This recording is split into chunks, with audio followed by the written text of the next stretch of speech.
Senate expected to vote on an important crypto bill this week. It's known as the Genius Act, and it seeks to regulate stablecoins. Joining us right now with the details is Tennessee Republican Senator Bill Hagerty, who is the lead sponsor of the bill. Good morning to you. A lot of crypto Good morning, folks Andrew. Going to be watching this. Just take us sort of full back to the beginning on this.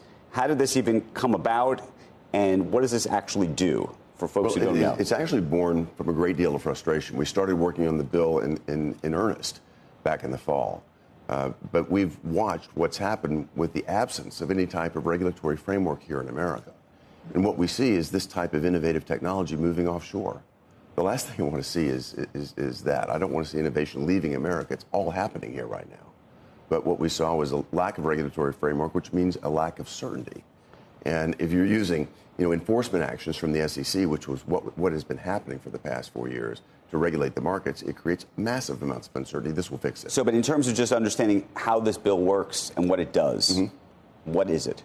It basically establishes a legal and regulatory framework to issue stablecoins here in America. Stablecoin is stable, meaning it's backed by a certain currency. In this case, it's tied to the U.S. dollar, but also it's backed either by cash or by short-term U.S. Treasury securities. So it's entirely safe.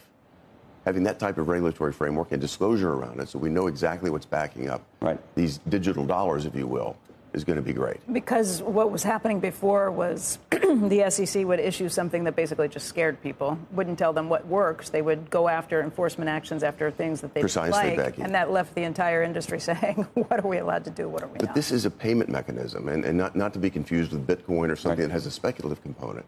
This puts us into a digital payment framework, the fastest rails available, much better than the system developed in the 70s and 80s, which is slow. It takes days to clear. So the issue, as far as I have always understood the stablecoin issue, is what is backing this stuff, and how much of it's backed by actual treasuries versus cash versus equities or something else.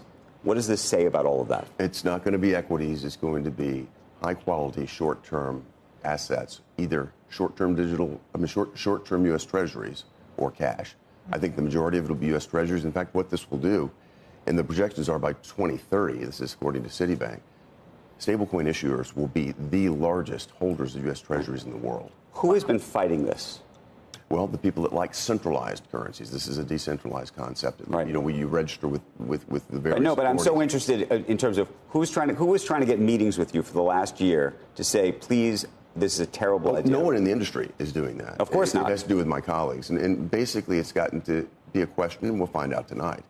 We have broad policy agreement, Democrats and Republicans. The question is, can we get past the partisan politics and allow us to actually have a victory? I would enjoy having a bipartisan victory. So there's nobody in the industry who's saying this is a bad idea? No.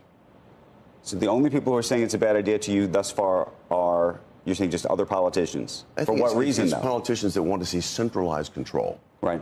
And, a centralized control, if you want that, buy the digital yuan.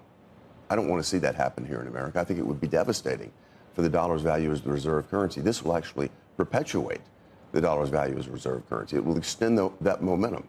It's going to extend demand for U.S. Treasuries. There's a lot to like about this. Senator, what do you think?